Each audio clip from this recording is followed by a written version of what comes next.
Hassan Olol, a name whispered with reverence and intrigue. Now, Hassan is gone. Yet his legacy endures. The story of the devil's marriage lives on, a haunting melody in the symphony of Somali folklore.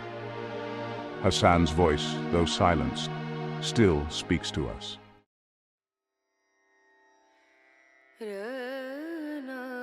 In Somalia, stories are more than entertainment.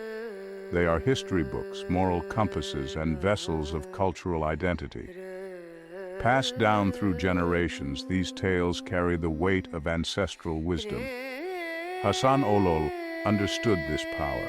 His words, imbued with the rhythm of his ancestors, resonated deeply with his people.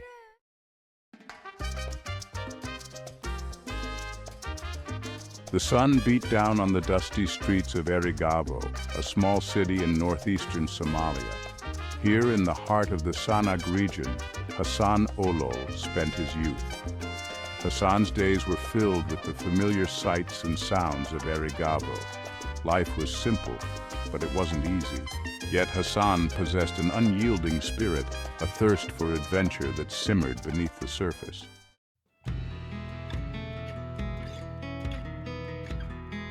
Hassan's heart ached with a longing for something more than the familiar rhythms of Erigavo. He yearned for a life less ordinary, a life that pulsed with excitement and promised a brighter future. He spent hours listening to the tales of traveling merchants, their voices painting vivid pictures of distant cities and bustling ports. Each story fueled his desire to break free from the constraints of his small-town existence.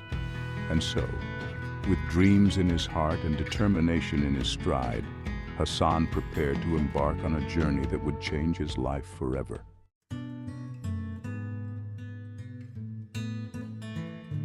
The news reached Hassan's ears like a whisper on the wind. His uncle, a weathered fisherman in the coastal town of His, needed help. It wasn't much, but it was a chance for Hassan to step outside the familiar rhythms of Erigavo. His welcomed Hassan with open arms. Life here was different, dictated by the tides and the bounty of the sea.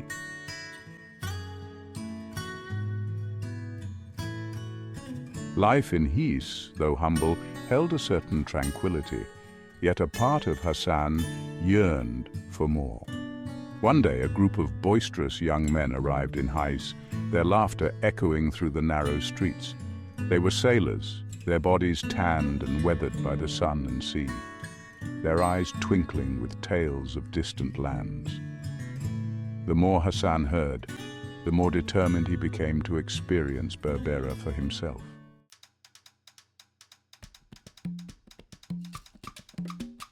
The rhythmic clang of camel bells echoed through the pre-dawn stillness, a familiar sound that held the promise of both adventure and commerce. Hassan learned from the seasoned sailors that hitching a ride with a caravan, though arduous, was the most common way to reach Berbera. The journey, they warned, would be long and fraught with challenges. The prospect of hardship did nothing to dampen his spirits. With newfound resolve, Hassan approached his uncle, sharing his desire to join the next caravan heading north.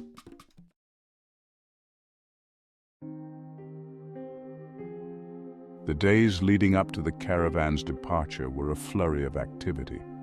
Hassan, guided by his uncle's wisdom and the generosity of the His community, prepared for the long journey ahead. His aunt, a woman known for her culinary skills, prepared a travel pouch filled with dried dates, roasted nuts, and flatbreads.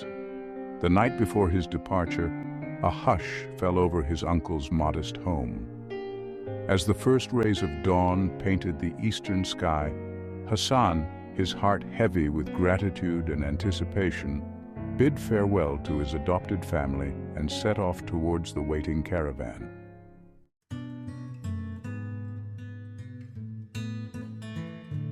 The caravan, a lumbering beast of burden and ambition, snaked its way across the sun-baked plains. Hassan, finding his rhythm amidst the rhythmic sway of camels and the murmur of voices, embraced the solitude of the journey. The vastness of the Somali landscape filled him with a sense of awe. He encountered fellow travelers along the way, nomadic herders, merchants, and families seeking new pastures. Yet, a part of him craved solitude, a space to grapple with the churning emotions within. The sun beat down, turning the world into a shimmering mirage. Hassan, parched and weary, stumbled upon a small oasis. As I approached, I heard a sound that sent a shiver down my spine. It was the sound of laughter, melodic and alluring. Cautiously, Hassan stepped into a scene from a fantastical tale. In the center, a pool of crystal-clear water shimmered, and bathing in its cool embrace was a woman unlike any Hassan had ever seen. Welcome, traveler. The oasis is a place of peace and respite. And so Hassan's journey took an unexpected turn.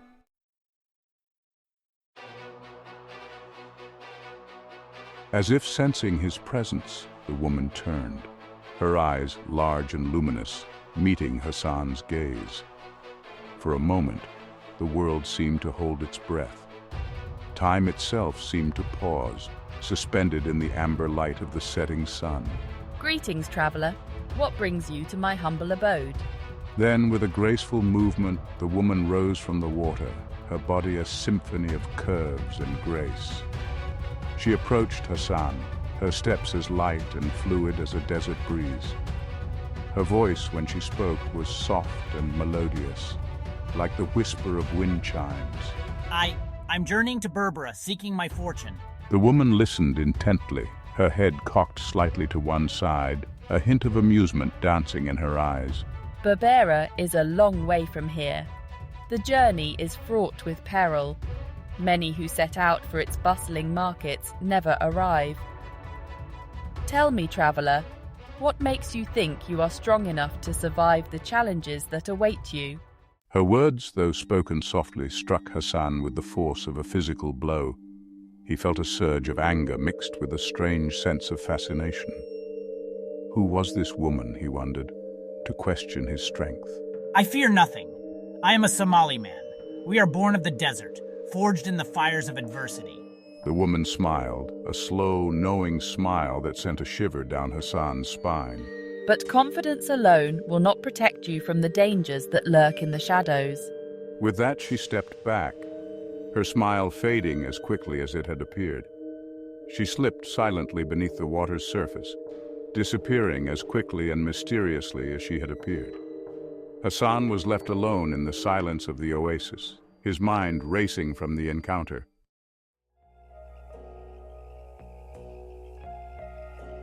The sun dipped below the horizon, painting the sky in hues of fiery orange and deep violet. Hassan, still shaken by his encounter with the mysterious woman, felt a primal urge to flee the oasis. Yet his body, weary from the day's journey, craved rest. He decided to stay just for the night, seeking shelter beneath the leafy canopy of a date palm. As darkness descended, so too did a strange and unsettling peace. The air, no longer thick with the oppressive heat of the day, carried the scent of night-blooming jasmine and the soft whisper of wind chimes. Hassan, his senses on high alert, found himself drawn back to the pool where he had encountered the woman.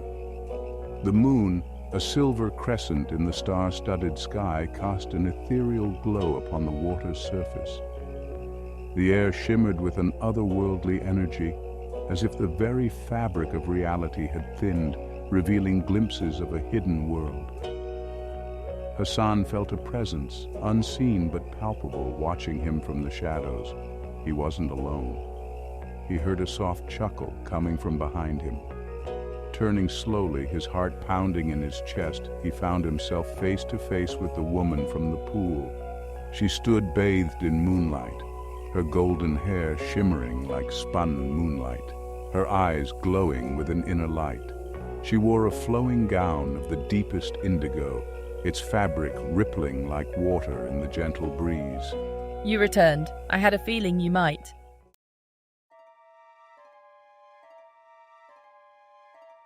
Hassan, unsure of whether to be afraid or mesmerized, could only manage a stammered greeting. Hello. The woman smiled, her teeth gleaming white against her ebony skin. Come, join me for supper. You must be weary from your journey. Hesitantly, Hassan took her hand. It was cool to the touch, yet strangely inviting. She led him to a low table set beneath the date palm, laden with a feast that seemed to have materialized out of thin air. Platters overflowed with roasted meats, fragrant rice pilafs, sweet dates, and juicy figs. A pitcher of chilled goat's milk stood beside a selection of intricately crafted silver goblets. Hassan had never seen such abundance, especially not in the heart of the barren desert. He glanced at the woman, his mind awhirl with questions. Who are you? He finally asked, his voice a husky whisper. She smiled enigmatically. I am called Amina, and this oasis is my home. But how? Where did all of this come from? Amina laughed, a soft tinkling sound that echoed through the oasis. This is a place of magic, traveler. A place where reality bends to the will of imagination.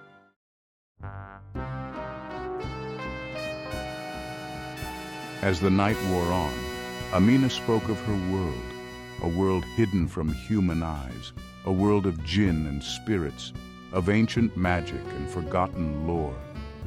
She spoke of the power that flowed through this land, a power that could be harnessed for good or for evil. Hassan listened, captivated, his skepticism battling with a growing sense of wonder. You possess a strong spirit, Hassan of Erigavo.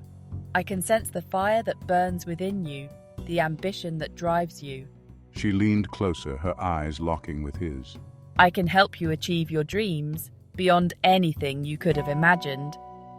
But it comes at a price. Hassan felt a shiver run down his spine.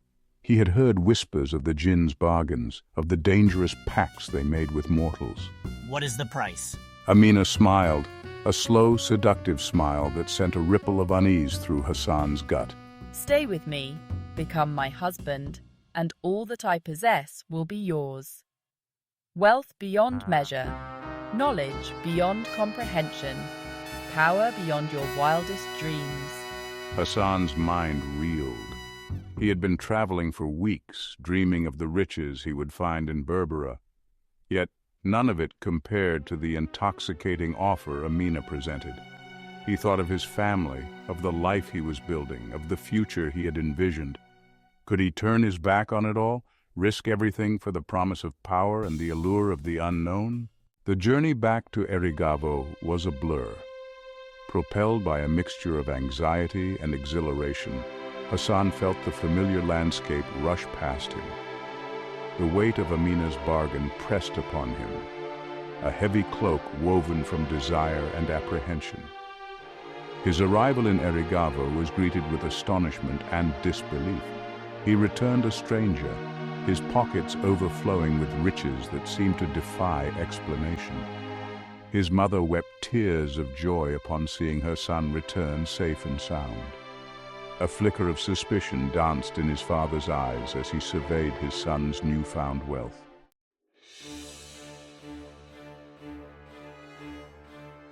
The air crackled with unspoken questions as Hassan settled back into the familiar rhythms of his childhood home. His family sensed a distance within him, a barrier erected to protect a secret too dangerous to share. Hassan deflected their inquiries with well-rehearsed tales of hard work and good fortune. His father, a shrewd judge of character, listened intently, sensing the truth beneath the surface. He knew that Hassan was holding back, that the source of his wealth was something far more mysterious. One evening, Hassan found himself alone with his father, who wasted no time in confronting him. Hassan, you have returned a changed man. You bear the weight of a secret, a burden that threatens to consume you. Let me help you shoulder this load.